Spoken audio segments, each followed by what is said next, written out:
Alright guys, check it out. You're looking at the N4 790i SLI for the Win Edition motherboard from EVGA. And you are not having deja vu. This is not the second time you're seeing this. This is a completely different board. This is not the regular one. And I'll tell you why if you look right over here. There it is. See that? Digital PWM. And that's an M at the end, not an N. So it's not digital pwn. You're not pwnage. You're not going to pwn anything. But what this does stand for is pulse width modulation. And what that's going to do is going to let you overclock further. So this has a whole slew of new stuff on it for overclocking. And you won't really see anything different on the board. Taking a look at it, it looks pretty much the same. And you won't really notice anything extra on the board at all. But you know what you will notice is that a few things are missing. And those things are all up here. Look around, all up in here. There's a whole bunch of stuff missing in there. What is that? What is this weird chip over here with these things? Where are the core chokes and the transistors and the capacitors? They're not there, and that's because all the power on this board is controlled digitally with that digital PWM. So that's going to give you more stable frequencies, more stable voltage, higher efficiency ratings. It's pretty interesting, and actually this kind of technology has been around for a while. It's been used in industrial and commercial systems, and it's kind of common on some high-end server boards, but this is one of the first boards this is the first board to bring it to a consumer computer. So it's very, very interesting. And on top of it having that new technology, it's still an excellent board because it's based on the 790i Ultra chipset, and that, if you don't know, is one of the best chipsets for gaming systems. Reason being, 3 PCI Express X16 slots, okay? So you can definitely set up a tri-SLI monster on a board like this. 2 of them run in PCI Express 2.0. The last one runs in PCI Express X16 regular. So you will run all 3 video cards at their full force, which is it's mind-numbing. If you move a little bit up over here, the other reason that this board is really good is this DDR3 memory. This will take up to 2,000 megahertz DDR3. You heard me right, 2,000 megahertz. Now, the only way you're going to get that 2,000 megahertz is if you use the SLI ready memory with EPP, which is Enhanced Performance Profiles. So that's also very interesting. Now, we've been talking about power. Power is really interesting on the board. You do get 8-phase power factory on it, plus you get the whole digital PWM thing. That's pretty much going to give you a lot of really clean power, a lot of clean voltage. It's going to let you overclock, especially not a regular overclock, but a bleeding edge overclock. I mean, if you're like psychotic and you're just you're trying to melt your board, this is going to be the board for you. It's going to be a great one to melt because you're going to get the cleanest power. You're going to be able to push it maximum. So if you're trying to get to 4 gigahertz, it's not for you. But if you're trying to get to 5 or to 6 gigahertz or using liquid nitrogen or cascade coolers, this is a board that you're going to like. Wow, I'm losing my voice. I think I'm intimidated by the board itself and its presence around me. So if you're trying to get to those really high numbers, this is going to be the board for you. Now, beyond those power control options, you do get V-Droop, like you did on the 790 for the Win. V-Droop is going to keep your voltages stable when it transitions from idle to load.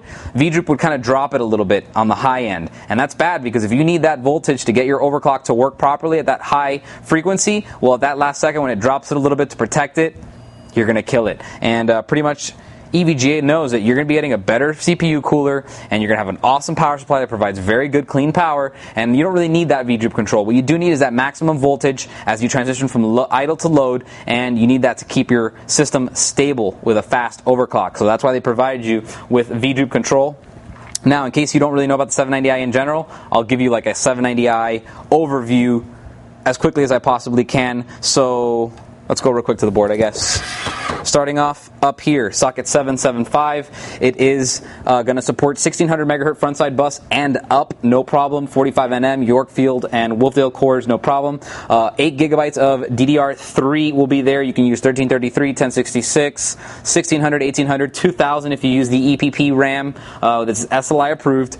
3 PCI Express 2.0 slots. You'll also notice that you get 2 PCI Express X1 slots as well as 2 PCI slots, regular PCI slots. If you you populate all 3 of these with dual cards, dual slot cards, you will not get to use these. So just keep that in mind in case you wanted to add a TV tune or something. If you're going to make a nasty monster with triple SLI, it's not going to work. You will, however, get to keep the top PCI Express X1, which is going to be great for sound cards, and they do fit. I've tried the X-Fi Titanium Championship Edition. It definitely fits right here, so that's very cool. Let's continue on. Look down over here. These are your buttons. So if you're an overclocker or you're benching it before you put it in the case, you can turn it on, you can reset it, and right over here you can clear the CMOS with that little tiny red button that'll switch you back to your original BIOS settings, which is great if you're not you went corrupt or you went too far. Looking at the SATA headers, it's going to see the SATA headers are all over the board. So I'll start up here. Move up a little bit. There's 4 right here. Let me see if I can get you some light. Nope, there's no way to get you light. They're black. Oh, there it is. Boom. So there's 4 SATA headers right there. Now, there's another 2 SATA headers right there. And you'll notice that they're facing that way. So if you have a huge video card right here, it's not going to block off your SATA headers. And you have a little SATA header right there. Very conveniently located in the back, kind of secret and hidden, but that's great if you're going to do one of those little expansion card slots to run the SATA cable from there for eSATA. That would work really, really well. Let me show you the back connector starting from the top. You got 2 PS2s for your keyboard and mouse. You have SP discs, both your coaxial and your optical. This is your eSATA right there, which is on board. Again, that header's on the inside if you want to add a second one. You get 6 USB 2.0s. They're all here. You get 2 gigabit LAN Ethernet ports, as well as 7.1 channel HD audio built on board. And if you look at the cooler on this thing, it's a little bit different from the 780i. Before, the 780i had a fan there for the Northbridge chipset that would blow air down. But that's bad because it's blowing it down on your video cards. These blow out to the sides. So that's really cool. You'll also notice that the entire design of this board, from your South Bridge all the way up through your North Bridge, your MOSFETs, your voltage regulators, which are actually, there are no voltage regulators, everything is cooled by this very, very nice system of coolers, and it's all integrated, so you're going to cool everything with one. And as you notice, there's a fan going to be right here. It's going to suck all the heat out of the case. 24-pin motherboard connector is the regular nowadays. You do get an IDE and a floppy header in case you want to use some of that ancient technology and you're a freaking dinosaur or something. 9 SATA ports, again, every RAID option, 0, 1, 0 plus 1, 5, just a bunch of discs. You can use all of that. You get 10 USB 2.0s in total, so that's 6 on the back and 4 on the front. I can't imagine you needing more. Buy a hub if you need more. Now, you do get a bevy of stuff in the box. So let's start off with the coolest piece in the box, your 3-way SLI bridge. If you're going to do 3 9800 GTXs, GTX 260s, GTX 260 Core 216s, or GTX 280s, or whatever the future may hold, this is what you're going to use. You also get a very nice padded and painted input-output shield, which I like a lot. I think those are great. You get a bunch more USBs if you want to add. Here are 4 more USBs with the headers that are on the board. You can still use those. You have floppy and the IDE cables, and these are ancient. Don't use them.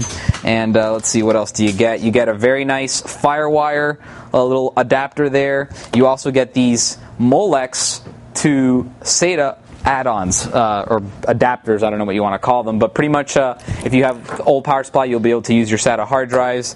You also get this is before my time, I'm only in my 20s, but a serial port, excuse me.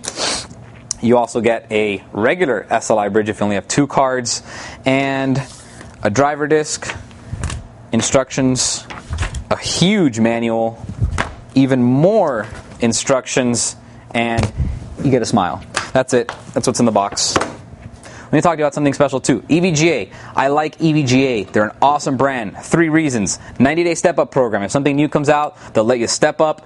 Second reason, 24/7 customer support. If you're trying to put it together at 4 in the morning and you're cracked out on Mountain Dew and Red Bulls and you just need help and it's dark and you're afraid and you're alone and you need to play some Crysis right now, you need to overclock it and bench it and install your software, you can call them anytime. 4 in the morning, 5 in the morning, 6 in the morning, 2 in the afternoon. They're there for you in North America if you need help. And finally, the last reason is that they have a limited lifetime warranty. So if anything goes wrong, you can definitely get an RMA, get a new board, and you won't lose any money.